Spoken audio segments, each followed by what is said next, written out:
So this is the part where the rubber meets the road, right? Right. And for so many people, things change when a light comes on. It's showtime. And they sit up straighter and they talk different or whatever. So, like, it's game on, though, right? We're here. We're ready to roll. We are. Is he close enough to the? I told him the distance didn't matter, but I can lean it. I like it. you say okay. I don't have an accurate perception because my headphones are so loud. He sounds great. I can fix it. Cool. Appreciate that. I need that in my life. Good. I'm a big mumbler, and I say a lot of ums. So like, if I hear I'm doing good, I'll take that all day. There you go. He's better now. Oh yeah, we're cranked up. Good to go. Let's do it. Well, we got a cure for the mumbles around here. Yeah. So the mumbles, I don't know. It almost serves you in your. Is it a hobby? Is comedy a hobby for you? Yeah, I mean, I'm not like something crazy serious or anything. It's just I kind of do it for fun. I always said that like I could do that. Yeah. And then I signed up for the Laughing Skull, and I went up there, and I was like, I can't do this. Beth was like, no, you got to keep on trying it. My first one was about they passed the DUI law in Georgia in like the 70s or 80s. I forgot it. I washed that whole set away from my brain because I learned that I can't like go up there and tell a story that didn't happen to me. Right. So like everything, I was like, dude, if it doesn't happen to me, I can't tell you what happened. Yeah. So like I had to change it up a little bit. But that whole bit, like I thought it was just the funniest thing ever, and the crowd just did. And I got a few good laughs, and that was okay. But I was like, man, like, am I doing like am I legit, like, or am I just not funny? Like I know like person to person in conversation I could be pretty funny. Yeah. But then I was like, can I go up there and like talk for a couple minutes and actually be funny? Well, there's a lot of folks that are funny, right? And they could like one-liners and zingers, you know, in conversation. Right. But like it's different. I had a buddy that was like, he was talking about me being a preacher. And he was saying, it's got to be hard to stand up in front of the room when there's nothing to erase the echo. And I was like, man, the way you say it that way, and it puts like a whole different face on it. And you're like, nothing to erase the echo. Wow. Well, I forgot like who said it, but they were like, if it may have been Rogan, he was like, if people are quiet, that means you're listening. Yeah. It's when people are talking that you're in real trouble because they don't care what you have to say. Folks out scrolling their phone. Yeah. You're done with whatever you have to say. Yeah. It's over with. So how many sets have you done, would you say? Not very many. So I did the one at Laughing Skull. Then I went back there 2 or 3 times. I signed up for the Comedy Catch. I think I got the COVID, had to cancel that. And then we started the Rome, Georgia experience. That was fun. It was something different. I mean, like around here, you have nothing to do. Yeah. It was fun. We had to get around with it. Yeah. It's hard, man. It is. It's a lot of work. Like, so that's the third one we're going to put on. Like, my daughter Piper was born, call her PJ. Mm-hmm. So PJ's born, and like, I can't like send anything out. Like, I'm just like, she's born on my wife Beth went into labor on a Friday. Appreciate it. I'm here dying. Thank you. I forgot my water over there. I actually. usually offer before you start. I had one. I left it. I don't know where I put it. So like I coach high school football, teach elementary school PE, the rough job out there. That's rough, terrible. Yeah. Oh yeah. You know, it's great. It's just teaching in general. Like the PE teachers get such a bad rap, and I get why, because my job is so much easier. Like I'm just the fun person at school every day. Like it's the life. So elementary PE, coaching high school football. We're in the middle of a scrimmage game. I feel like I had more of a bigger role this year in football, like coaching wise. So I'm like, coach, like, we think she could be going into labor, and I'm just like, I don't know what to do. Do I leave? Do I tough it out? Like, I got to go home to her, so I'm gonna leave. You know what I mean? No matter what the score is or anything, it's a scrimmage game. It doesn't matter anyways. Right. And I'm talking her through it, and she's like, no, we're fine. I think she's lying to me. She was like, no, we're gonna be okay. Like, you'll get out in time. So like, we go through the third quarter, and I'm like getting a text like, hey, what's it called? The whole contractions. Is that what they're called? I'm a guy, I don't know.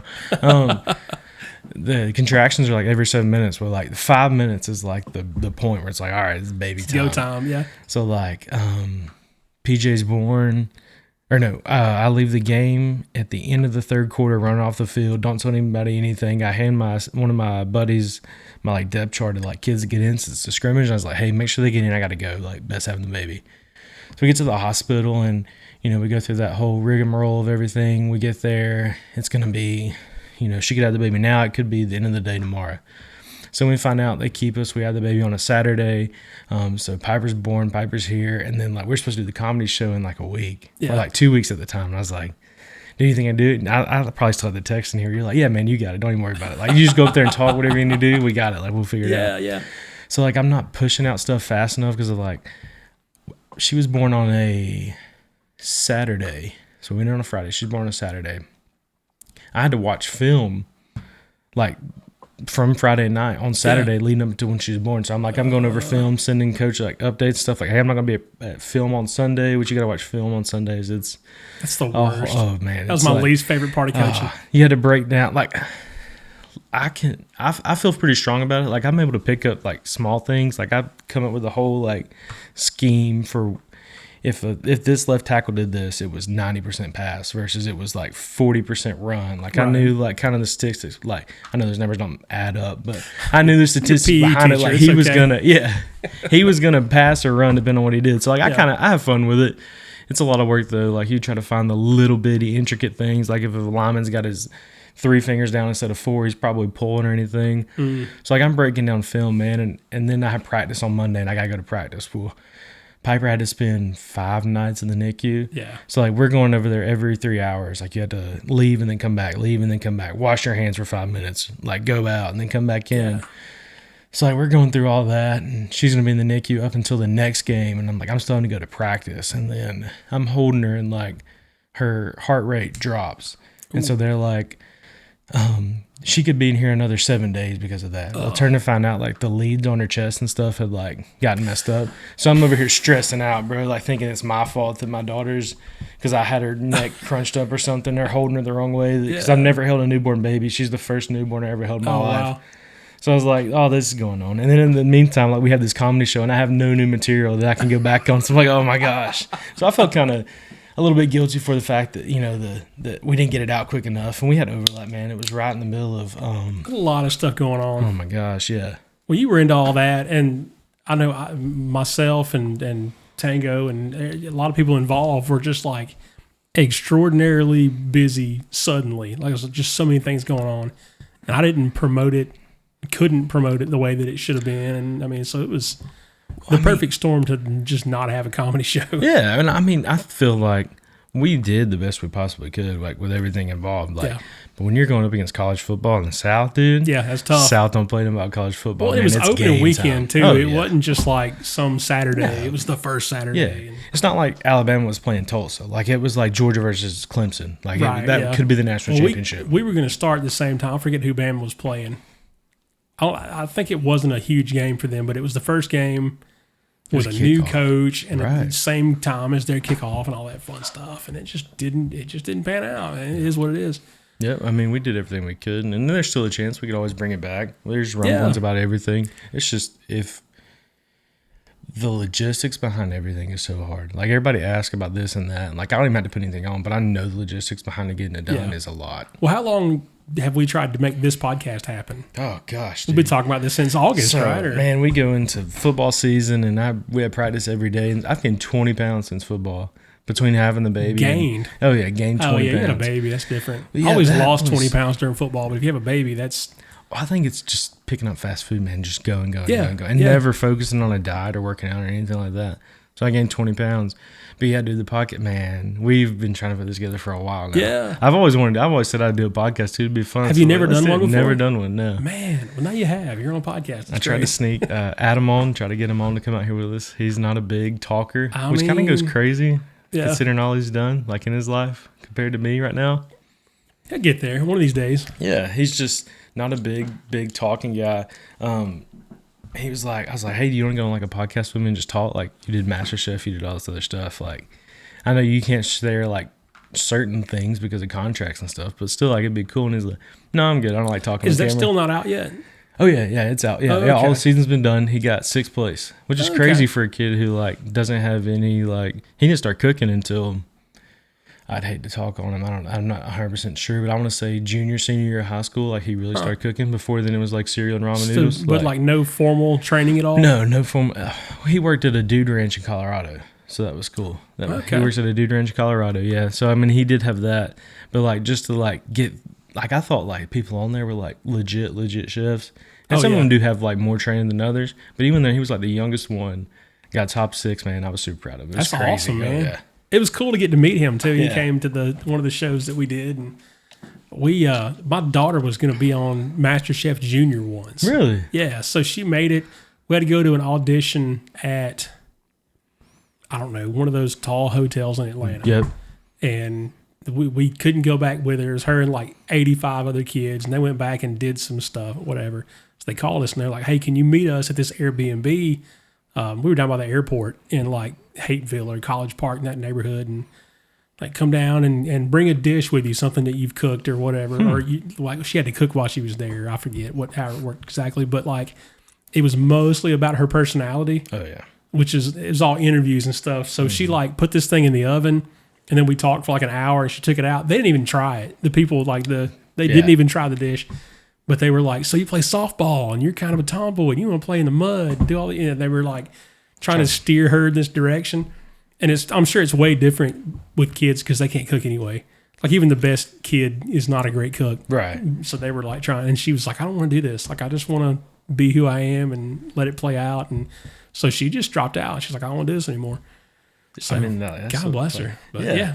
It's like, Dad, I made a toaster strudel. Like, are you proud of me? You Yeah, know what I mean? right. Yeah. Well, I she's really still- did it this time. She still bakes now, and like she's getting a little better, but her style is to like use every bowl and spoon in the kitchen Yeah. before it's all done, and there's flour everywhere. I'm like, whatever. And then she's not going to clean it. No, That's how no, Adam is. I think it's a yeah. MasterChef quality. You have to, like, you don't want to clean your own dishes. Well, I think to get to that like level of creativity or whatever, there's a little bit of something going on there where you're just not going to clean up. But So shout out Adam and your daughter on this one. yeah, Pretty yeah, cool. 2 MasterChef we try to throw them going all that out. way. If you say more names, like the shorts go better when you put them on yeah. YouTube. Yeah, and you'll reach more people that way. Yeah. We'll tag them. Everything will be great.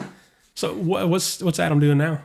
He is About to open his own restaurant? So no, I don't know if he ever wants to do that or not. I know he's working at a like Michelin star place in Atlanta, and I've never been able to go there in my there's that mumbling again. I'll never be able to go there in my life because it's like $150, like a meal. Yeah. So, and like somebody sent me a picture like, oh, is this what they serve? I was like, yeah, it's like 80 of those dishes, and then by the end of it, you're still mad that you're not all the way full. Yeah, go to McDonald's. Yeah. But no, like he's like up under one of the executive pastry chefs and stuff. It's pretty cool. I mean, every time we go somewhere, like we'll be at Buc-ee's and I'll grab like a cinnamon roll. I'm like, dude, this is the best pastry I've ever had in my life. Just to like, try to get him going. Like I always take little shots at him. It's like Mom will cook something. I'm like, wow, Mom, this is the best dish I've ever had in my life. You really outdid yourself on this one. You should go on MasterChef, Mom. Yeah, you could do it. Well, they have like a team one now. I tagged Adam. I was like, hey, dude, I can make cereal if you want to go again. They're having like team auditions for MasterChef. It's going to be like a 2-person deal. As long as he doesn't mind carrying the team, right? I Getting it pour all the done. cereal, you pour the milk. Yeah, We're that's good. it. We're good to go. Win. So which one of you guys is older? Oh, I'm older by 5 years. So Adam was like an 8th grader when I was a senior or something like Okay. that. So how old are you? You're 27, 28? Just turned 29. Yeah. Okay. So you guys are about the same age. Yeah. Tango's about to hit the big 3-0. Are you? Dude, I'm ready. I want to be old so bad. I want to be bald. I hate shaving my own head because then it like breaks out and stuff. But if I'm just bald, I don't have to worry It's about just it. natural, right? You just let it ride. I feel that struggle with you. Yeah. As Tango sits over here with 0 hair on his head. Dude, that's the way to go. I got one of those razors that you like comb over your head and stuff, and it's I got the Freebird one. The Really? head blade or whatever. mine died in the middle of cutting my hair the other day, and it looked like Oh. somebody took like a rake and just went over the back of my head with it, and I was left, and I was like, Beth, you're gonna have to fix this like now because I have school in the morning. Like we gotta get this figured out, dog. Like I'm struggling over here. I don't know what I'm gonna do. Oh, man.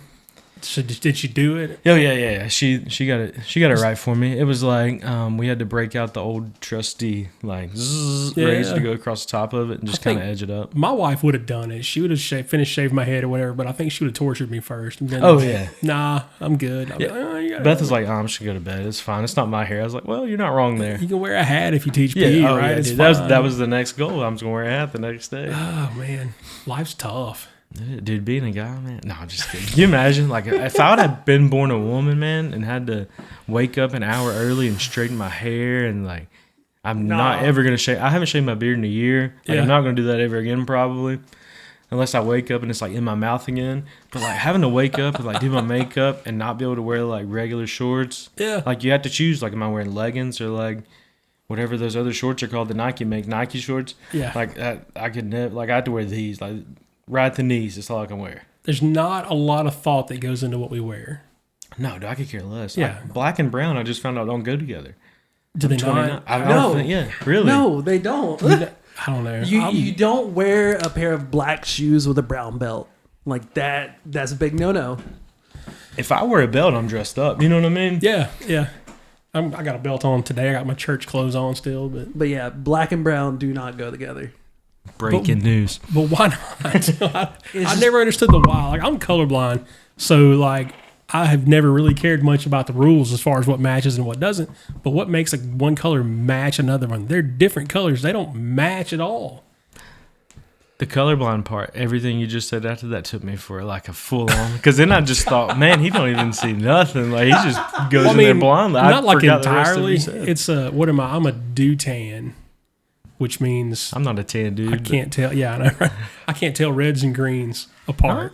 Christmas isn't your holiday, is That's it? not. It's not at all. Halloween, I'm pretty good with. Really? Orange and black are far. They match apparently. I don't know. The orange and black match. They complement each other. So the whole thing with brown and black is they're too similar in color, in tone. Like, it's But if they're similar, doesn't that mean they match? no, because there's still like a slight color variation. So they, I'll never understand. yeah, right. The orange and blue match, right? Well, Boise State. Yeah. Okay. But Where do you see black and brown together besides a tree? I don't know. A tree. That's a good A one. tree. It's nature. How can nature not match? I did have this written down to talk about. Halloween people scare me. Do it. Bring it. You know, like I had that written. Like I have a list of few things. Like I want to make sure, like I talked about. Let's that one go. transitioned perfectly. I don't know if this is how the podcast runs or not. There's no Halloween rules. people, the people that go all out for Halloween. Sorry if this is one of y'all. Scare me. Like you're going out there and you're fully decking out for Halloween. And you're like, no, I don't like Christmas or Easter, none of the other ones. I just do Halloween. That The scares only me. Halloween people. Yeah. Only how like your kids dress up as Tinkerbell, and you're dressed up as like a dead bride or a like Scream, and you go Yeah. full on out like you don't even match your kids. That kind of scares me a little bit. Yeah. There's something to that, and it ain't good. It's just like something about it. Just like I don't understand it. I can't process it. I don't know. Like Halloween's cool and all. Like I'm not a big celebrator. Yeah, like I don't whatever. like the kids dress up. Let them get Halloween. Like I was a kid once too. Right. But like there's an age you hit where you're like, all right, we're done with Halloween. We Like, gotta buckle this down. Yeah, let's watch a few scary movies and call. Like you know what I mean? There has to be a certain stage where that's like, all right, we're done with Halloween. Yeah, I used to work with some people. Matter of fact, the guy I coached football with, and him and his wife were in on Halloween, man. That was their thing. And I don't know, I guess they celebrated other holidays. But I mean, he's a normal dude. He's a social studies teacher at high school. His wife taught English, and they were like regular folks, but they were in on Halloween. Like spent money on it, And Well, maybe the decoration people is okay, but like just I don't. Maybe they're not. I don't even dress know. up Maybe people, I'm talking that's- myself out of it. I don't know. It's fun. Like it's fun to dress up. Like it just always is because you can pretend to be somebody else for a little while. Right. But like some folks go over the top with it, man. They go too hard in the paint. Yeah. I don't know. They got like blood and teeth and Right. So it's just the scary ones, right? Just the murderers and the, let's be the reasonable. scary movie people. Well, Or are we judging, I'm high not class judging. Iron Man? No, those You are and Beth cool. never I'm been not cops judging. and robbers or like Yeah. We've been you were cops this and year, weren't robbers. you? Yeah, we was cops and robbers. We didn't. Okay. We weren't dead cops and robbers. Right, At school right. this year, I was Coach Hart the zombie because I didn't really bring an outfit, and you just throw zombie in front of anything. Oh, yeah. it automatically passes now. Zombie cheerleader, zombie football Coach player. Hart. I Zombie did not kid. have my coffee, so I'm a zombie. Yeah, dude, we're That's here. it, We're yeah. vibing. I like Oh, it. that was like the furry stuff, the mask and the tails and stuff. I saw somebody at Spirit decked out in one. They spent a serious amount of money. I was like, man, that's intense. That's commitment. Yeah. Yeah. Which I'm all for commitment. You do you, homie. Yeah, but I got bills, man. I Right. mean, we can be committed. You can be committed as you want to be. Like, I'm going to commit to not spending $10,000 on Halloween. Right. Yeah. We're just not in the same boat as those folks. So speaking about dividing the crowd, we've already got rid of the Yeah, Halloween we've people. run the They've Halloween turned folks out. off. A couple of days is what We talk about Jesus a lot here, so we don't have too many Halloween folks anyway. Yeah, right? The election coming up. Oh, yes, dude. I So, wanted that reaction. I know. Hang on. Let me just say right now, like, it's Sunday. We're recording this. Right. Election happens on Tuesday. This episode will drop on Thursday. Oh, so we don't know who the prezi is. So we don't know, right? So what we talked about doing was recording 2 different episodes, like me and Pyle coming in here and doing 2 episodes, and one of them for like Trump having won, and another one for like the world burning down, and we're hiding out in the bunker, and we don't know what's going to happen next. Like, turn the lights off, and the power's out. We're running on a generator down here. So, like, that brings me into like the Democrat and Republican thing. I think that whoever wins has to bring back the Christmas tree cakes, the brown, the chocolate ones, the brownie ones. Oh, the they're little not Debbie out. ones? No, they're not. They only have the regular white chocolate ones. Yeah, the just the regular white chocolate ones Oh, aren't with the out. cosmic brownie one. No, Like, no. Like there's the white Christmas tree cake. Yeah. There used to be like a chocolate one that was just like regular, just a white chocolate and like regular chocolate. They don't have the regular chocolate one this year. So I'm hoping that whoever wins, whoever it is, brings back the chocolate Little Debbie Christmas tree cake. That would have was a been something to staple. pitch a couple of months ago and be like, hey, you'll get my vote if you can. Yeah. Because he called me, actually, Trump, and was like, hey, I'll straighten it out for you. I had a motorcycle helmet that I ordered and it got stuck in customs. And I was like, hey, either one of you can get this thing out of customs, I'll vote for you. So Trump calls and he's like, don't worry about it. I got it. It's the best motorcycle helmet ever. You're the best voter ever. So so I'm voting for him now. So. Well, if you could, I had 3 more questions written down. For sure. Yeah, Pinhead Larry or Dirty Dan from SpongeBob. I want to know who's for who. They might pick the same one. Trump and Harris. They might. I don't know who's for Pinhead Larry or Dirty Dan, but like as a kid growing up, I was like, Pinhead Larry looks pretty cool, but being Dirty Dan, you know what I mean? That's the one right there. So who's Pinhead Larry? That's the one that Patrick ends up being in SpongeBob. Okay, yeah. I'm old, Trey. I missed that. I think it was past my time too, but I could only think of like 2 more. So I went with that one because it popped in my head first and brought the idea. So I got a better one. Jeff Gordon or Kyle Busch. I wonder which one they would choose. Gordon, all the way. Which one?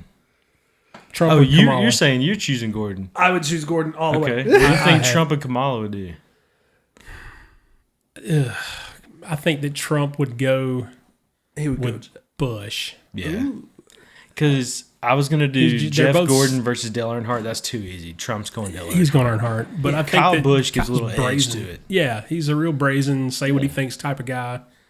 Yeah, I think Trump's going with him. I'm not a Jeff Gordon guy. I'll go Kyle Busch. He'll fight people. Yeah, And he had the for M&M sure. car. But Gordon just won. Yeah, he was a winner. He was a just winner. won nonstop. Proven Didn't matter winner. where he was. Kyle won like Gordon won. He wouldn't be the guy that he is. I think a lot of Right. that comes out of frustration. Yeah, you Like, got to lose some to. We were the All-Star the race rat. one year, and Kyle like hits the wall, and the crowd goes nuts, and he gets out of the car with his bird fingers going. Right. Okay, I don't know if that's why people hate you, or that's why Y'all they need hate to you because you take- act that way. So it's like Tony Stewart throwing a helmet at people. Yeah, that's something Oh, like yeah. that. Tony Stewart was wild. He'll run He's a people over. wild Yeah. dude still. He's wild. And then the last one, we'll come back to the Talladega thing. I forget about that. The butterscotch candies or the strawberry ones the old ladies had at church. It's a church podcast. I think it's got to be. Trump's going with the butterscotch, Yeah. and not just any Classic. butterscotch, but like the Werther's, like the high class. Only the best Oh. butterscotch. the gold butterscotch. And then Kamala's like, I got these strawberry ones, and they're for everybody. And the nobody poor people wants them. Yeah, they're gross. They had the little flavor in the middle of that. Oh man, They're Those are good. They were Yeah. for us poor kids. They were. Oh yeah. But in the Trump Tower, though, it's only Werther's Originals and Oh, yeah. Mar-a-Lago. Oh. That's Yeah, like me yeah. growing up poor. Like that's the game breaker there. Yeah, I don't like know how poor y'all were, but I was poor. We were pretty Yeah, doggone pretty poor. poor. Yeah. Yeah. My dad had this great idea to quit a well-paying job and start his own business at one point. So like there was like a 15-year learning curve for him. It was like my formative years or whatever. It turned out okay. But Yeah, everybody does. yeah, You- but we you- almost starved in the meantime. So, Right. you know. But you grow from those times and kind of learn things. It helps Yeah. you out. Like I remember times being like real tough. Like I was like, oh man. But now I'm looking back. I'm like, hey, I went through it. Now it's Yeah. got good jokes in there. Like if I could just find them and pull them out. Well, that's know what I mean? that's where the best comedy comes from, Oh, man. yeah. It's the stuff that actually happened to you. Right. And you did a phenomenal job, and you did. Like you're never going to do comedy again. You do. Might not. Might be retired. It might be. I mean, you never know. I guess know. you got to get booked. Yeah. And if you don't, then it just ain't up to you. Well, then I have to drive an hour to Atlanta, and then that's just. I got to work in the morning. I got stuff to do. So I've got a pretty good idea of what it was like to get up on stage and perform in Rome, Georgia, right? Because I emceed the first show that we did. And did a great job. And I had preached 100 sermons in the same room, right? So, which preaching's way harder. You can't mess preaching up. Yeah, you can mess up comedy. Right, yeah, no, I can do that. But it just, what's it like to go on stage when you don't know anybody or don't know what to expect? So, like, with the show, all right, so the shows in Rome were like home field advantage. Like, I know what I'm getting into. People were blowing me up. I need tickets to see Trey Hart. Oh, yeah. Like, okay. No, it was fun. So, like, I knew what I was getting into. When you go to Atlanta, it's a flip of the coin the crowd could be. Some of your jokes could hit, some of them could not. Like, I'm really, really clean just because of my profession, like being a teacher. Like, I'm not going up there and I'm not cussing. I'm not saying dirty stuff. In Atlanta, they want the dirty stuff. They want you to drop the F-bomb, drop this, say this word, say it like this. And, like, versus in Rome, it's like, some people get up there and do a great job at it. But I'm not going to be the one that does it. So, like, I had to win over the crowd by just telling stories and just my delivery and kind of looking dumb up there for a little bit. And, like, long, like, holds in to build up, like, the suspension and stuff. Versus in Atlanta, like, if you're the only one clean on stage, you might not get a single laugh. So, like, that happened with me with, like, I talked about when I was actually teaching, and I was teaching about Hitler and about how, was like he was responsible for like 11 million deaths, and a kid was like, really? Like, dang, bro, that's crazy. Well, like, he didn't really say dang in the real story, but like, that's what, like, I don't cuss. I don't even say those words on stage. Yeah. So, like, I didn't go in, like, so in Atlanta, no laughs at all. Versus here, that story, like, I tell that story and it gets moderate laughs. Yeah. Versus in Atlanta, they're like, what? That's not even funny. But I was like, I was up there like, all right, how quick can I get off the stage? I've been here for 30 seconds. I still have 3 minutes and 30 seconds left because you get 4 minutes up there. I was like, how quick can I just say, all right, this is a wash, and then get off the stage? Yeah. So, like, it's fun, and you get once it's over with, you're like, all right, that was relief. But, like, a couple days before, you start getting, like, the rumbling tummy and stuff like that. And then, like, it kind of slowly dies down. You hit the stage, and, like, then you got to remember to say everything. And that's the hard part. Yeah. Well, I don't know, there were, 6 of you guys that ran the show that we had. And almost all of you said, oh, I was going to say, this or that or whatever. Or you said it in the first show and forgot it in the second show or vice versa. But it is a lot to get up there because you just have to remember it, and some of you guys took notes and things, and that happens when... So I'd never done notes before until I knew I had to get up there and, like, knock out 8 to 20-ish minutes, which I think the last time I ended up doing, like, 30. You were up there for a long time. Yeah, I was up there for the long haul. I was like, all right, it's time to close the doors down. My bad. But, like, I had to have my notes because I outlined it, and I needed to constantly look down and remember where I was going to next. And I think that's what really, like, separates, like, the legit comedy people that do this for a living and make money off of it is, like, they don't need that. Like, they know how to transition to the next one. And I was kind of building it, trying to figure it out and stuff. And I still have stuff I could, like, add in if I was doing a longer set. But, like, just trying to figure out how to transition stuff and stuff like that without your notes, I don't know how a person does it. Yeah, it's tough. It's like, as somebody who preaches, I'm sure it's like, all right, how do I get from here to there? Yeah. And there's some connection there. You just got to be the one that finds it. Nobody's going to tell you how to connect it. I don't know. The more that I preached, the fewer notes that I used. And I never wanted to mess up, like, I need to say Ezekiel 25:17. Right. Like, I need to know that. And I can remember what's in it, but I don't remember exactly the verse and chapter, whatever. So, like, I would write that down and remember, like, that much. Or I would write down a word that would remind me of the next 400 words I was going to say or whatever. Right. But, yeah, it's tough, man. It is. I couldn't just get up there and remember all that. And you have more responsibility than I did. You know what I mean? Like, yeah. You're someone's eternal life depends on what you say and all this stuff. How unprofessional. I like it. That's my fault. Yeah, no, it's tough. It's tough. And I always, like, I studied a lot of comics in, like, getting ready to preach because you say things with emphasis and, different things and different inflections and you're making a point or whatever. And, like, don't get me wrong, preacher friends. I studied plenty of preachers too, but like Right. why not branch out? Well, let's see how these guys do it, and if there's something there I can use or not. But like, yeah, the content, I could be like terrible as far as conveying like the exact words, but I better get the message across, or I'm in trouble, and not just like with my boss or whatever. you know? Right. Yeah, you're the man upstairs. Yeah, yeah. Yeah, I'm sure you reviewed like a lot of Joel Osteen and like how to make money and all that other stuff. You know, it would have been easier if I had. It would have been easier. Just put your money in the bag and let's sort it out later. Church shopping podcast. Oh yeah, yeah. You hate to say it like a church shop, but I mean nowadays it's what it is. It's not like it was back in the day. No, I think it's always been that way to some degree, but like especially these days when there's a church in every strip mall. Yeah, like, well, what are we doing? It is crazy. It is. Things have changed. Yeah, it's wild, but that's life.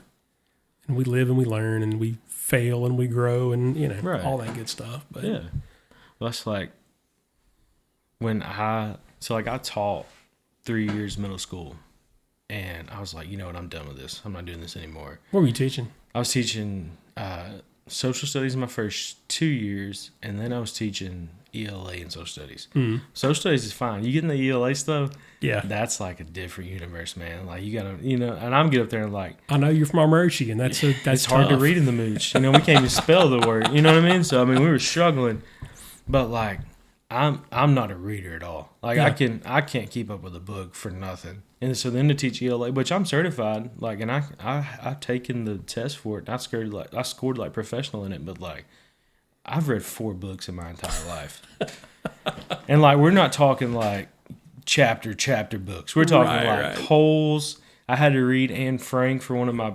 I've read Lovely Bones, and I can't even think of the 4th one right now. So that's how far my reading skills go. And I had to go up there and teach ELA and reading to kids, and I'm like, man, and we did pretty good. I was like, when I got the test scores back, I was like, not a bad ELA teacher. Turned out okay. We're not going to find out if there's a round 2 or not. Got out of there. We sold our house. I don't know if I ever told you this before. So we sold our house, and I told me and my wife, we've been to New York City a few times, probably like 5 or 6 at the time. So we're gonna move to New York City. We're gonna make it work. So the market was killer to sell your house. So we sold our house. My first interview was with Chick-fil-A. Like I have background in like the food, service industry. Like I was a server and stuff at Bluefin in Rome, which is like the high dining experience. Yeah, it's the nice joint. Dude, it was the most money I've ever made in my life so far working there. It's crazy. The amount of money that people spend on sushi and hibachi in Rome. I've been there and done it, man. Yeah. And you can look up like how much teachers make, and like I make a pretty like nice decent salary for an almost 30-year-old kid. Like I was making more money there at the time than I do now, and it's like I was in college. But you can't coach football for Bluefin. They don't have a team. That's right. They don't have a team. Maybe next year they'll play Alaska State Southern University Technical College. We'll see. So like we sold our house. I interviewed at Chick-fil-A. They hired me as the director of hospitality for the New York City in Times Square Chick-fil-A. So if you're sitting at the Regal Theater and you turn to your left is the Times Square, turn to your right is Chick-fil-A. Yeah. I was going to be the director of hospitality solely because of my experience in the food service industry, and I'm from the South. That got me the job. Yeah. Like hospitality, Southern, man, that gets you the job. Sold our house. The process to find an apartment in New York City is extreme. Man. You can't just find your own apartment. You have to hire a realtor. And they take the first month's rent as their pay. So, like, you pay the first month's rent, you pay the realtor, you pay the security deposit, and it's all the same. So we found an apartment, $2,500 a month. Jeez. So we sold our house. Our money from that rolls directly into a U-Haul, which you're talking to New York City was about $1,200 for an 18-foot U-Haul. Oh. Your boy has to drive the 18-foot U-Haul to New York City. I don't know if you've ever seen the videos of New York City, what it's like to drive, but that's how it's like. It's exactly like that to drive. Yeah. So we get this 18-foot U-Haul. We're going to move up there. We get this apartment. We have all this money written out to the realtor. It takes so long for the money to process through the bank, so we're going to move to New York City. We're going to make this whole thing work. So, like, it was $2,500 a month. So we're looking at about $8,000 $1,500 just to move up there just out to the get gate. there. Yeah. And you like, so you had to pay the realtor. She has to go through all this process. You have to have a guarantor, which covers if you can't afford your pay or rent, that they will pay it for you, and then you're gone. Like, you had to get out of there. Yeah. You had to pay them a certain amount of money up front. I think it was like $1,500 for them to guarantee that they'll make their rent. So like, we did, like, talking about change, like, we're going from Burnham, Georgia to New York City. Yeah. So Beth's all game for it. Like, all right, we'll figure this out. And at the time, like, we didn't know if we could have kids. So it's like, there's like, we didn't think we could have kids. Like, we went through a whole process of like trying to figure out, and we're just like, it's not going to ever work. Right. So it's like, let's just move there anyways. So we make the move, man. And like, we're staying at an Airbnb in Staten Island up under somebody's house in like a basement, like, apartment. So like, we're in here for like 3 days. I'm supposed to start work on a Wednesday. Well, the people we're renting from were Jewish. So they don't work. I don't want to mess this up. It's either Friday night to Sunday night or Saturday morning to Sunday night or something crazy like that. Yeah, it's Shabbat Shalom. Right. Not Shalom, just Shabbat. It's Friday from sundown to, I think, to sundown on Saturday.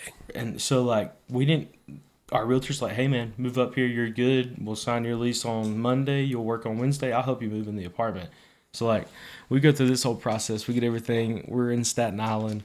And on Sunday night, like 2 days before our Airbnb, like, little rental thing is up for like 5 nights we were there, they jumped the rent at the last moment because we had 2 dogs and a cat. Oh. They knew we were already up there. They knew we were going to sign. Yeah. They jumped the rent $500 more to make $500 more a month. So it's $3,000 now. I'm like, dude, we're already pinching pennies here just to make $2,500 work. Yeah. We can't wash away another $500. So we had to turn around and come all the way back. So then you had to change And now you don't have a house. Don't have anywhere to go. You have to, I have great, like, in-laws. My parents are great. We're, like, kind of in between both now. We just kind of bounce back and forth with the baby now. Now we have the baby. You just hold it above their head. Like, hey, right, you yeah. see You the baby gotta if let we them come stay. over. Yeah. You just, like, you get to pick. But, like, also we come with 2 dogs. So that's how it kind of goes. Yeah, but the baby. Yeah, it outweighs it. So, like, we had to flip the, what is it called? The little moving truck company, U-Haul. You had to flip it to now. It works as I'm just borrowing it to use in Rome, Georgia, and they charge you $1 a mile over a certain amount of miles. Ugh. So then, like, I think it was actually like $1 a mile. So, like, on top of the original charge, now we owe an extra, I don't know how far the trip is, 500 miles. So an extra $1,000, 500 miles there, 500 miles back. Plus, they hit you with tolls coming back. Oh, dude, it was crazy. Man. But yeah, So New y'all York like City. 10 grand into this thing by the time you wasted 10 end up grand. right back where you started with no house. Between gas and stuff, we didn't have to pay the realtor and all that stuff. We didn't have to pay to get, because all that was a wash. Right. But between the U-Haul and, like, going up there and gas and everything, like, I want to say we spent like $5,000 right off the rip. Versus it was going to be like 1,200-ish. But once you add in, like, the mile per charge and all the extra charges you have to do with U-Haul, Yeah. like, it all hits in one time. When it that's rains, terrible. it pours. But yeah, it changes, man. We That tried to sounds change tremendous. things up and be something different. Could you imagine me in New York City, though? I was Like, just having that thought. I'm like, man, you grew up in Armurchie. You lived in, I guess, from Floyd County your whole life. And dude, I have a joke now you're like, let's go to Times Square every single day. all about how my grandma pronounced okra, okri, Okri, the first part yeah. of my life. I don't know if I told that or not, but it was always okri. And Beth, like, when we first started dating, like 10 years ago, I was just graduated high school. I was in college. She had to correct me and tell me it was okra. I thought it You was just didn't know? legitimately okri, just because of, like, so, like, me and, like, Times Square, like, it's fun up there. And I kind of blend in because if you don't look at anybody, they don't look at you. Right. Versus down here, man, the homeless people in Atlanta, they will look at and talk to you. Yeah. Like, up there, they'll avoid you like the plague. Yeah. But, like, you just kind of just keep it moving. But it's a fun man. experience up there. It's different world. I've never been to New York. I mean, I've been to a lot of other big cities and, of course, Atlanta, but I've never been to New York. Really? Always, like, sort of wanted to. Like, I feel like I should once. Like, I don't want to say I want to. I don't want to go to New York, but I feel like I should once, Yeah, just you as should. an American. You should definitely go up there and experience You it. should. Yeah, It's a Tango's different been world. everywhere. Oh, you have to? You've been Yeah. to New York? Yeah. It's I love it. fun. It's not ever humid. Yeah. The air is nice. I can say the same thing about LA, though. If LA taxes was a in California. letdown. Really? I didn't like it. When'd you go? Oh, this would have been 07. Been a while. What time, like, of the year? First week of May, end of April, Okay. first week of May. So we went during Thanksgiving, and apparently everybody leaves. So like we were the only people on like the big highway. Was it the 405? 405, yeah. We were the only ones like on there the whole time. Wow. And, like we rented a car for dirt cheap.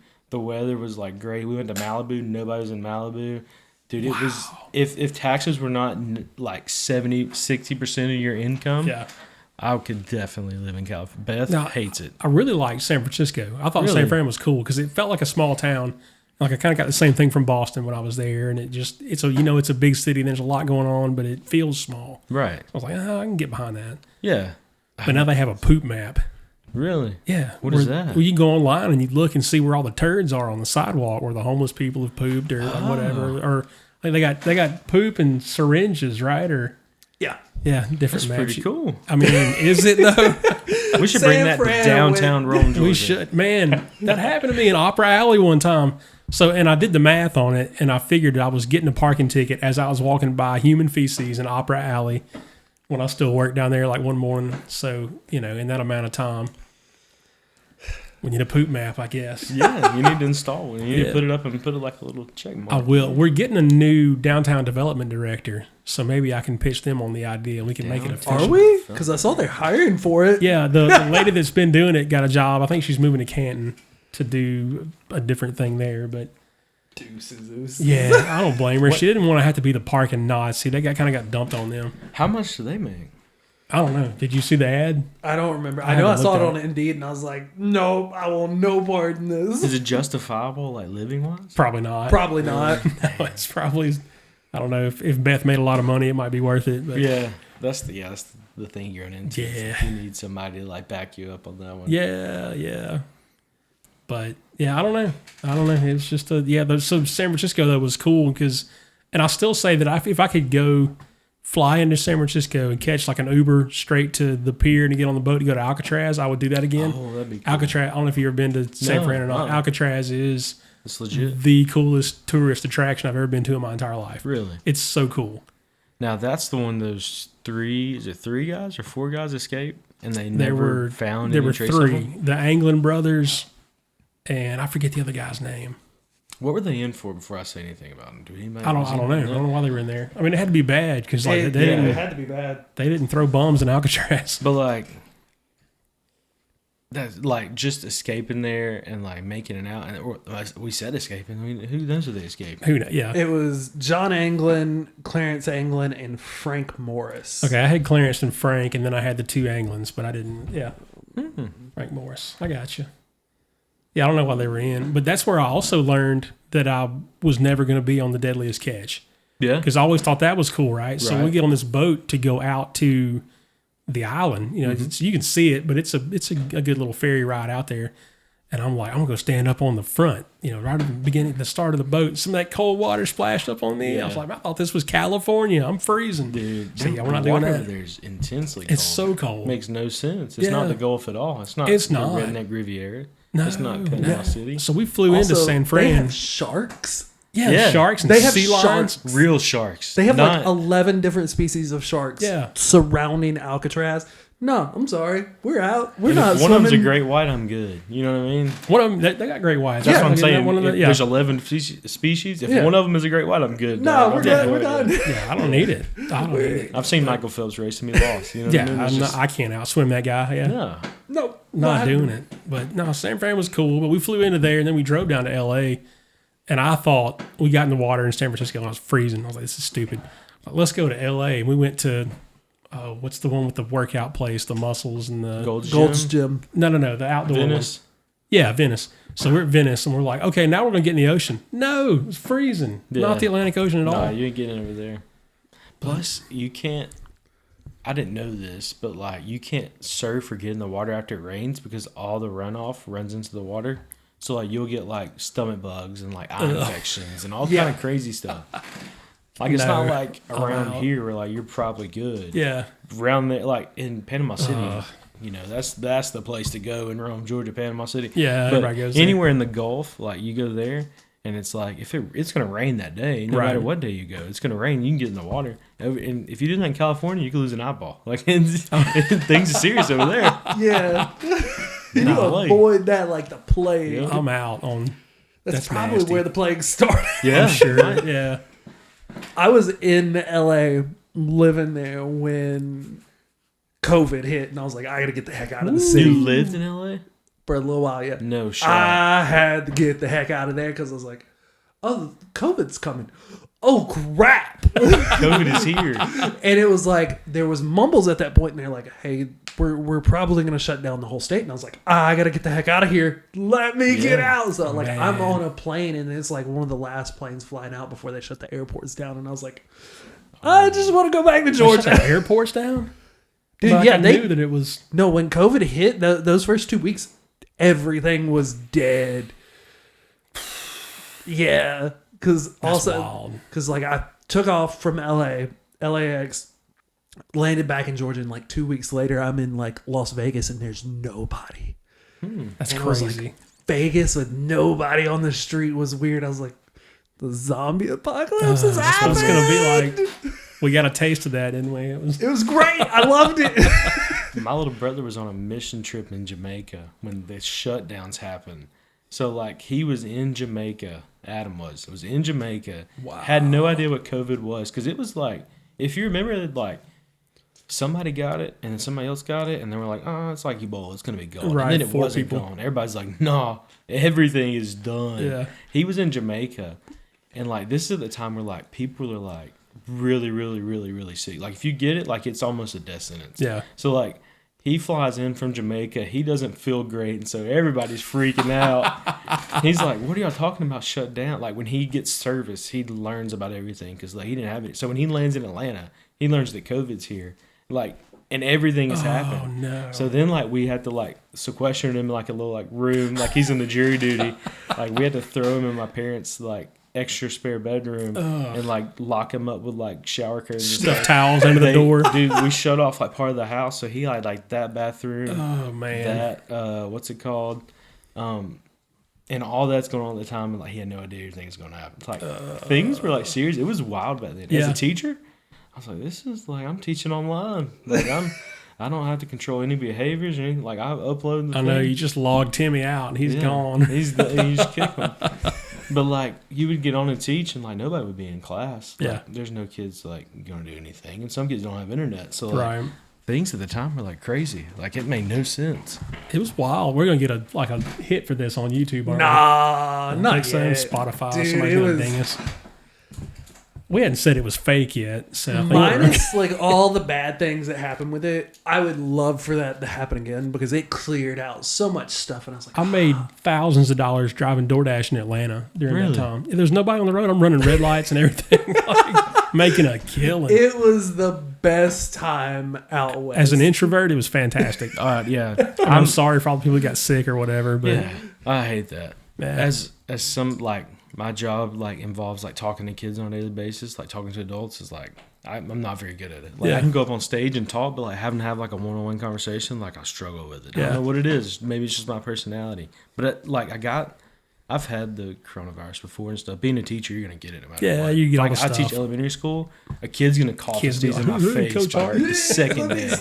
And I'm a big high five guy. Some of these kids don't get like high fives or knuckle taps at home, man. right. So like I'm gonna high five a knuckle tap kid. I'm gonna get the vid, but like I think I got it because I didn't get to experience Club La Vila growing up. Like it shut down my senior year, and I didn't get like any taste of the Club La Vila water. And so, like, I think that's probably why I didn't get, or why I got, like, if I'd have had it, like, I'd have built up so many more immunities in That life. makes sense. I would have never gotten a stomach bug. Yeah. But they closed Club La Vila before I could experience it my senior trip. And I really think that's what kind of let me down. That makes sense. I've had that water, and I had COVID twice, and it really wasn't Oh. that bad either You time. want to tell the people what Club La Vila is? Somebody on here has not heard of Club La Vila. It was, I don't know, it's probably not something we ought to get into on this podcast. It was a place that you just shouldn't go as a high school kid on spring break. Like, just, It's in crazy. that redneck Riviera. yeah, it was in Panama City, and it Like- probably should have been shut down. And Way before. yeah, it was really a great place to get some of that toxic water and lose an Yeah. eyeball or, or get tetanus or I have that alcohol written down as poisoning. a- Or, as a bit for a trade. Like I'm trademarking it now. Nobody can steal that bit. Like I'm gonna write Well, something don't about spill that. too much of it here. Oh no, I've already traded. We're good. And it's logged in. All Nobody right. can steal it. You just Do you put have the a trademark. place you can go trademark your jokes, or Sure. Well, that's what got Carlos Mencia in all that trouble. Yeah. You remember Carlos Mencia was yeah, like, he was on fire for a while. he then- was killing it, and then everybody figured out, wow, he's just taking everybody else's joke and saying Yeah. them. That was crazy. I love the exchange between him and Rogan, and I hated that man. it worked out the way it did for Rogan. Like he was trying to be the good guy there, Right. Well, it's like we went and saw Bobby Lee live at the Comedy Store. Oh, like, Is he funny? Dude, his stage presence, like he's dirty. Yeah. Like, he's not and he doesn't say a whole lot of bad words stuff, but like just like him in general, like he's dirty. Yeah. But like his stage presence is like he owns the stage every time. He seems like he might, and I've only ever seen him like in shorts and stuff on somebody else's podcast. Yeah. I don't know if that dude's funny or not. Oh yeah, dude, I loved him. Like I was like, this is everything I could have hoped for. Mm-hmm. My favorite person to listen to though at the Comedy Store, and Beth's gonna hate that I even like give this guy credit because she did not like him at all, was Argus Hamilton. He's an old guy in L.A. and he takes the L.A. newspaper and that's his bit for 15 minutes for that night. He takes it every day, and he takes the LA newspaper and he pulls out stuff and talks about it. And he you got to look him up on Instagram. Argus. Dude, he is hilarious. What's his name? Argus Hamilton. Hamilton. Okay. Dude, he's not dirty. Yeah. He's pretty, like, I'm saying this, like, I'll double check it, make sure I'm not wrong here. If it is, you can take it out. Yeah. But I'm pretty sure he's really, really clean, the ones I heard of him. And I follow him on Instagram stuff. I was like, dude, this guy's funny. Yeah. He's been doing it a long time. Like, he's like a veteran. Like, he's like probably 70, 80 years old. Oh, wow. But like, him and Bobby Lee were like my two guys that night. Like, I was like, oh, this is like legit comedy right here. It's cool to go into a club and see somebody. Like, I've seen guys that, who did we see? Was it Chappelle? I guess we saw Chappelle when I was in San Francisco. And then there was a kid that came up on the stage and he put an easel up and he was drawing things and telling jokes while he was on the easel. It was Dimitri Martin. Okay, yeah. He was nobody at the time, or not quite yet. Right. But it was cool to see these guys. Like, my favorite part of going to a club is seeing the development and watching a guy go up there with a notepad and he'll tell a joke and it doesn't land and he'll go mark it off, you know. But that's the development. There's no way to do it though, except to get up in front of people, because you have to have the reaction. Because you could, go in your bathroom and stare in the mirror and tell jokes, but you're not getting the feedback from the audience. Right, yeah, you need that, like, definitely need to, like, see how it's going to develop and, like, if there's anything there. Because I've, like, a lot of times, like, talking to my friends, they're like, oh, my gosh, that's funny. You tell it in front of 40 people, it's not funny anymore. Yeah. You know what I mean? It's like it's got to be that exact context. Yeah. It's hard to figure it all out and stuff. Yeah. It's like, I'm glad it's not, like, my career. Like, could you imagine, like, all right, you got to be funny every day to make money in life. Well, and if you're real good, like if you have a show, right, and you get a Netflix special and you make a bunch of money and a bunch of folks come out to see you, you got to do that again. Mm-hmm. And it's got to be at least that good, if not better, or they go, well, he fell off. And then you're just gone. Right. Like never again. You're back to Rome, Georgia comedy clubs. Like, I have a kid now, like, you know what I mean? Like, being a dad's pretty fun, too. You know what I mean? Like, it's pretty cool to get to be a dad. Yeah. All this other fun stuff. The kids, though, provide, it's endless material. Yeah, So, I mean, like, I'm waiting on her to, like, hit that golden peak age where she says stuff she's not supposed to. Yeah, It's funny. yeah. But I can't laugh. Like, that's what we're waiting on. Like, Like, that's when it'll bring itself back. I'll just make another appearance. Yeah, it'd be fun. You could do it again. You're good for at sure. it, man. Yeah, Like, I have stuff written in here. I have one about, like, how we didn't lose. Was it the Revolution? Just to keep on measuring things in, like, ounces and stuff. Like, we need to be full, like, no more meters, no more kilometers, like, wipe it all out. Like, I just haven't, like, once again, it goes back to the fact, like, I can't tell a story that didn't happen to me. Right. Like, everything, like, I'm telling you, like, there may be a little bit of bending the truth to a certain degree, which you just need for, like, comedy. Right. But, like, for the most part, like, everything I'm telling you, like, I had to find the funny in it. So, like, if I had to stop on a certain word and stuff, like, I hate to call it lying, but 90% of the time it's truth, 10% of the time it's lying, just to make it a little bit more funny. Right. And it's hard to find that line. You can't just go up there and lie the whole time. Like, it's not going to be genuine. Well, yeah, but if you tell that story about yourself, and me and my buddy were in the creek one time, and Armurchie Creek, and this happened, and, whatever, like, that's funny because I can relate to that. Because me and my buddy were in the creek one time too, and some crazy stuff happened. Mm-hmm. But then you put that little twist on it that might not be the whole truth. Right. You just got to add a little Something bit to cartoony. Yep. Yeah. It makes it fun though. And you have license to do that as an artist. It's that I don't get to have as a preacher. I got to tell the truth. It's not tell fun. Everything that happened. That's like we were playing the slow pitch men's softball. Dude, as a almost 30-year-old now, I'm gonna take that. Like, where's your out? But like, we were looking for a name, and we were practicing at the little fields by the Armurgy Creek, and I was like, dude, the Armurgy Creek, like we gotta be the Armurgy Creek something. And my buddy was like the Swamp Donkeys. I was like, oh, that's us. Do Swamp Donkeys, man. Like, what a better team name than the Swamp Donkeys.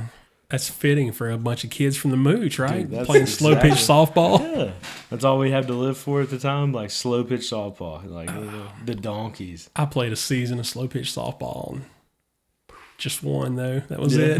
They retired after. Yeah. Oh, dude, you get to the people though. Like same with Halloween people here. Let's divide them again. The slow pitch softball people. That's whole life of slow pitch softball. I'm judging a little bit. You know what I mean? Yeah, like, but I mean, you've been in the dugout at a slow pitch softball game, and maybe it wasn't your team, maybe it was the other team, but somebody had a cooler of beer in there. Yeah. You know? Dude, every time. It's always like, and like I played third, and like some of those balls are coming off the bat. Like I had one in a tournament come at me, like they said anywhere from 100 to 115. Like he was a C-class player. He should be playing up another division, blah, blah, blah. He just played college baseball. Oh, wow. He hit one at one. I was like, dude, could you imagine like 10 beers deep and you're playing third and the kid hits a ball 115? Like you got to have some reaction time. Yeah, And usually reaction time and drinking just don't mix. Third base and pitcher, and then I guess like shortstop to some degree. You got to be able to play even in slow pitch softball because everybody's right-handed and they're all coming at you. They're all swinging for the fences. There's nobody trying to hit a single. No, like everybody's. I'm going to hit it over the fence every time. Yeah, that's tough, man. But this is like the washed up podcast, man. Just turn on old life stories today. How great we used to be, right? Way back in the day. Oh, I was never great at anything. I was always just like, I had to try my best to be good at anything. Like even Call of Duty, man. I couldn't even be good at Call of Duty. I remember I played with my best friend and be like, all right, like, Trey, you have 4 kills and 37 deaths. Like, you really got to pick it up here. I was like, you just kick me out. Your honestly. KDR is terrible. Yeah. I was like, I'm not good at this at all. I used to I'd play with some of the guys that you knew, and they were really good, and I would like just get the shotgun in camp. Yeah. Wait for somebody to run by. Somebody's got to be that guy, though. Yeah, I got the back door. You guys go ahead. Oh, that was back in like OG Modern Warfare 2 days. Yeah. When we would play. When Black Ops first came out. Yep. We were in Newtown, you know. I was camping in the bushes. Oh, I couldn't do that Video ever games. now. Like this is why I won't play Fortnite with you because I will be done. Well, this is how I knew it was time for me to get married because I was probably 31, 32. I didn't get married till I was 33, but I was right in that ballpark. And I woke up on my buddy's couch. He was 6 or 7 years younger than me. Woke up on his couch at like 2 o'clock one afternoon during the summer. We were out of school. We had played Black Ops for 7 hours the night before or whatever. And I was like, it's time to buckle this down. You know? Gotta find a lady soon. It's gonna be too late. Man, so this is I'm a loser. That's it. I gotta. I remember that story. Yeah, I remember that day. You were around. Yeah, but see, our generation, like somewhere between yours and like, I don't know. I want to say this upcoming generation because it's far different than what we were. But like, maybe kids who are like 5, 6 years younger than me right now, like around my little brother's age, like that whole generation, I feel like you can kind of fit anywhere in like the video game, like technology spectrum. You could either be, I don't know how to work an iPhone to like, I'll destroy you in this video game. Yeah. Like you just kind of fit somewhere in the middle. Right. Of those. Yeah, I was really into video games, and then I just kept adding buttons to the controller. Right. And I'm getting to that stage now in life, and I'm pretty competent in like video game stuff. But like, all right, I got to slide and jump up at the same time. Right. Or like Madden, you have to hold square longer than you're supposed to, or it throws it really, really, really hard. Not even a bullet pass. Yeah, you got a little touch there's on a it. Fine line, like college football came out, and I was like, all right, I'm back in on video games. And I played college football. And I grew up at Armurgy, man. We ran the triple option. And I was like, I'm bringing Air Force to all its glory. I lost 4 games in a row with the Air. I had like 7 fumbles in one game at one point being Air Force. Yikes. Versus like pressure sensitive buttons. I remember it's like, a senior in high school playing college football on like the Xbox 360. You gave me an Air Force triple option team, I'm dominating. And I'd beat you by 150 points. Yeah. And now I'm like 7 fumbles against computer on amateur. Like we're struggling. It's dog. tough. Yeah, tough in the streets. And then like. Not even like playing like a sports game. I had to make like a Madden player or something, and I can't make him my age anymore because then like it's time to his contract is nobody's giving him another contract. I can't make a 29-year-old running back anymore. Like I had to make 18. I was like I'm kind of spacing myself out of video games. I got to the point where like they made an NFL head coach, and I was like, maybe that's me. Yeah, that's me now. I can do that. I'm Tony Dungy's age. I can do this. Yeah, it's just sad. We get to that point. We can't create ourselves, and nobody's going to buy a 42-year-old. Nobody's paying top money for a 29-year-old with 2 ACL surgeries. Yeah, you're out. I'm playing like Brand Whedon out there. You remember him from Oklahoma State? Yeah, he like played 4 years of college baseball, and then went back to college, or played professional baseball, went back to college, and then comes out as a quarterback. Yeah. It's like, dude, he's 29. That's what Chris Winkie was that way. He was 27, 28, coming out in the first round of the draft. And like, he hit 3 years. That was it. It was all he was going to get. But I remember I have a good friend. I just thought of this. You remember Tyler Wilson? Played on Murchie? Baseball? Yeah. He signed with the Boston Red Sox. Yeah. Tyler was legit. Like his mom was my godmother growing up. Really? Yeah. Dude, I always looked up to Tyler. I remember watching him as like a elementary school kid watching Tyler play baseball. He was so good, man. And I texted him when I was helping coach baseball. And I was like, hey, you think like next time you're in town, you can come by and like let the kids see what really an MLB player is? Because like Tyler was still throwing like 92 at like 30 something. I don't know how old Tyler is. I know he's older than me. He's still 30s. playing. He's still playing, yeah. Still playing. And I texted him and I was like, hey, next time you're in town, like, you'll swing by. And he's like, yeah, dude, I'll come by. I was like, all right. So fast forward a couple days. I don't even know what brought, like, I guess just age in general. We're going. It's all right. Tyler got bought out by like the Mexican baseball team in like Yucatan, Mexico. Yeah. And like his options were like go there or stay home, like to keep on, like, because he's an independent ball. I remember reading, I was like, dude, I just texted this guy to ask if he wants to come help out. He was middle coming school to my baseball. camp. Now he has to go to Mexico, play professional baseball in Mexico. Man. He's living the dream though, man. Whatever, for whatever it's worth, he's playing ball. Yeah, I remember him. He was, dude. Like I remember watching. I was like, dude, that's like legit.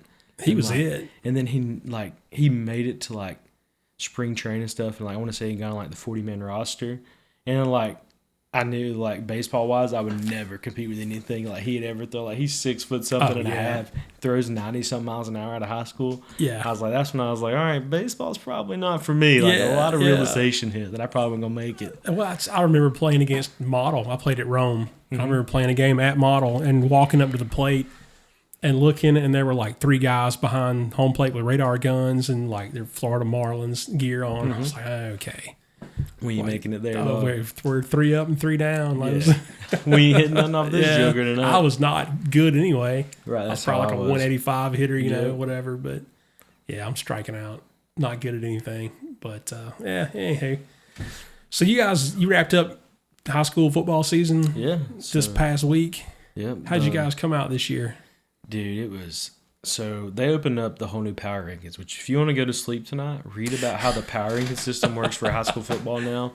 We thought it was going to be like college. Not we, I guess me. I thought it was going to be like college where like they rank everybody. Right. And if you're in that top 32, whatever, you're in.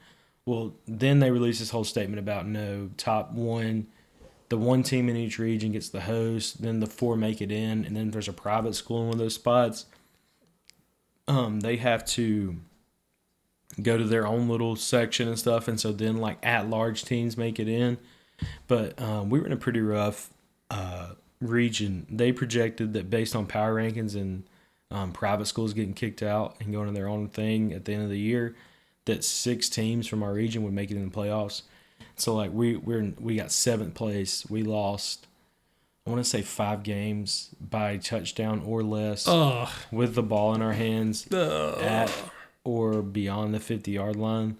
So like it was rough, man. Lots of rough losses. Like we're in the game. Yeah. Just like, beat me by 50. I'm on the defensive side of the ball, and I was like, if we can keep them to that score nowadays, which back in the day, like with the power eye and stuff like that, not running the spread, like if you keep a team less than back then you had to keep a team to like less than 14 or Yeah. less than 7 in order to win. But nowadays, like if you keep a team 28 or less, really the cutoff's probably about the 24 mark. Yeah. If you can keep a team 24 or less, like you have a chance of winning that ball game. We're right there every time, like 24 points given, 28, and it's hard. I'm glad I'm not on the offensive side of the ball. Yeah. Like defensive side of the ball, like it's you know what they're gonna throw at you. Like, but offensive side of the ball, you don't know how it's gonna respond, how the ball's gonna be delivered, all this other it's all about execution on that side. Man, I'm glad. Like I'm just like.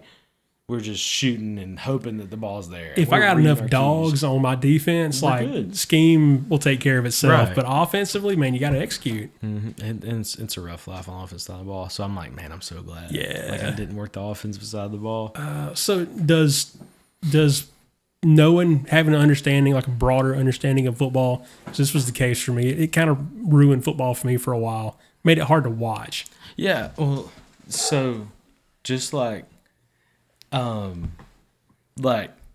knowing so much and diving in, like then when it's time to actually, like you've watched so much film, the time comes to watch football, you're like, I don't even want to watch a play of football. Yeah. But then like your team comes on, you're like, all right, I'm back in, and I can't watch the NFL, man. If you're not on my fantasy team, I don't care about you. Not in. Like I could care less how many touchdowns you score or how well you run the ball or anything else, but like if you're on my fantasy team, that's all I care about. Right. But I think the biggest thing, I refereed last year for basketball. Ooh. I wrestled growing up. I refereed basketball to make some extra money.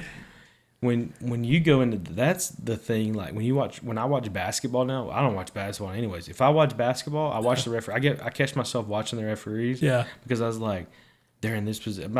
I wasn't doing it this year. But like last year, I was like, I'm really struggling. Like, how do they like place themselves? And I'm watching NBA refs. I'm like, I have no business watching the NBA refs. Right, yeah. I don't even know what a charge is. Like, much less making a charge call on the court. You know what I mean? Yeah.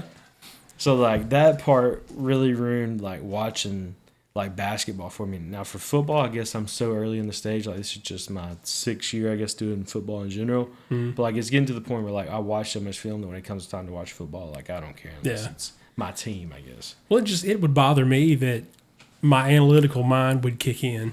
Right. And I'd be like, well, they wouldn't keep throwing that post if they would get out of man. And, that part, like, today, I was watching the Lions just before I come over. That's why I got here, like, right on the dot. Like, I was watching the Lions versus the Packers. I don't even care about NFL, but, like, Dan Campbell is, like, my guy. Like, he's, like, that's, like, he looks like Stone Cold. I was like, I think that's why I like him. Yeah, you got to, is it admirable? But, like, it was first and goal from their 8-yard line, and they ran the ball 3 times with Amon-Ra and Laporta and all their other players. I was like, dude, throw Amon-Ra's on my fantasy team. Throw him the ball. Got him too, yeah. But I was like, also like, why are you running the ball 3 times? Well, then the 4th time they threw the ball and scored. So I was like, okay, I get it. But like, it's just all set up. And I was like, dude, like, I did catch myself today, like, why are they running the ball? They have all these people, and then I guess it just works itself out. Like, that's why they get paid the big bucks, and that's why I'm at a high school. You know what I mean? Yeah. Well, I came to that realization too, man. I'd hang out. You go to these coaching clinics, and you get on the whiteboard with a guy like Mike Bobo, who everybody hates, right? Mm-hmm. Fire Bobo because we didn't win bad enough. That's stupid. But like he starts drawing things on the board, and I realize this guy's forgotten more about football than I'll ever know. Right. Yeah. Okay. That's like you see the video. Who was it? Dan Mullen like punching the whiteboard. That's one of my favorite moments. But who was it? Monken that Georgia had a couple years ago. Yeah. And I was like, dude, if you move from Monken back to Bobo, running that again with the people you have. Bobo better come in here and let somebody else run this offense. Yeah. I hate it for him because, like, I know he's great and stuff like that. And aren't he, like, isn't he tied back around this area somehow? Bobo? Yeah, his mom taught at matter of fact, his mom and dad both taught at our Armuchee schools, and his sister went to school. So the year Mike graduated, he went to Thomas. One of these people is going to be mad at me. He went to Thomasville or Thomas Central. I forget which. And his dad was the head coach there. And then Mike graduated, went to Georgia. So his parents moved from there to Armuchee, and his dad was like the DC, I think, at Armuchee. Yeah. And they talk about when we had these great teams back in the 90s, well, like Bobo, he was the coach on that team. Yeah. And his sister was a phenomenal basketball player. I think she still teaches at one of the Armuchee schools. Really? And his mom taught there I guess she's retired now, but they taught there, and they're tied to the Rome area. I don't know. I don't know if any of them are still around here or not. But Right. Well, I just know when he come back, and like I'm an LSU fan, and it's hard to like learn anything about LSU when you live in Georgia. Yeah. So like I'll just naturally find myself watching and hearing about all the Georgia football stuff. Right. But when Bobo came back, I was like, dude, he better not run the same stuff he ran the first time around, and then he does, and I'm like, Yeah, these Bobo's people are got his gonna stuff he lose it. does. Yeah. I don't know. The Dogs, man, they're the only fan base I've ever seen who gets mad because they don't win by enough. You could be a Florida State fan right now. You talking about falling off? Man. Do you think they're selling out for Norville at this point? I know this isn't a sports podcast. I feel like Whatever. It is Yeah. sometimes. It is everything. I mean, do you not see the wall? Yeah, I mean we're it's- good. I Are don't they know. selling out for Deion Sanders to come in? Tell me that doesn't fit perfectly for Shador to stay, for Travis Hunter to stay, because you can transfer wherever you want to. Right, now, there's no because rules anymore. It's the Wild West in college football right now. Yeah. And I get it. If your coach leaves, you should be able to go. That's the guy that recruited you. Right, yeah. But are they selling out Mike Norvell to get him out the door to get Deion in? I never Bring in thought of Shador, that, bring in but- Travis Hunter, and then you have Florida State with all the recruiting tactics. You bring in Deion Sanders the day after his contract is able to be whatever let go or him leave. He can how many pay down guys himself. though? How many guys can Florida State buy out? Oh, they You know, got are so they much still paying money. Willie Taggart? You know, like what they- Maybe. I mean, I don't think it matters at this point. With Yeah, all the NIL yeah. money, all the Oh boosters yeah, they that's have, crazy. in order to get Deion there, like Deion's, I don't know how good he is, but he's good enough to recruit, and that's all Yeah. you really need at this point. Oh, anybody that could recruit at Florida State could win. If you can buy a team in this, like it doesn't matter how good you coach, as Yeah. long as head coach wise, as long as you have the right assistant coaches. Yeah, Like We've talked about this a couple of times yeah, now. we've gotten into it some, and we talked about Good old Nick Saban buying out an entire team and being like, I'll buy you this. Let's get you rocking and well, like rolling. Saban is hoping so bad. He was so glad when DeBoer lost those 2 games. You know, because he's like, you know, I'm the Jesus Christ of Alabama. Yeah, like, yeah. You know what I mean? Like y'all need me in order to win. Look at DeBoer. Like, Do you bring me think that. that's what he thought? Like he was I bet hoping he was he going was to the fail. happiest he's ever been in his entire life. But I mean, Saban did take the L to Georgia, and DeBoer came in there and gave Georgia that. Yeah, that I don't know. But I if don't you know. look, like Kirby Smart was like what 1-8 versus Saban or something like that. Something like but that, his yeah. one was a big one.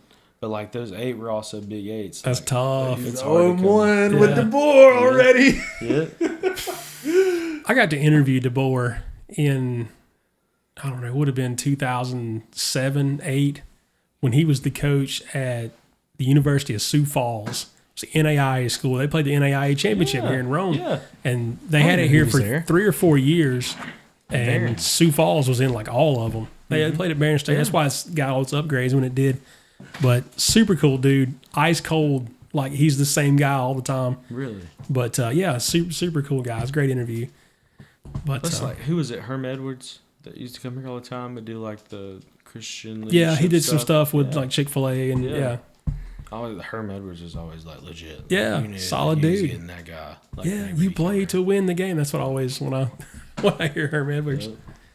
He was the truth. Yeah, the real deal.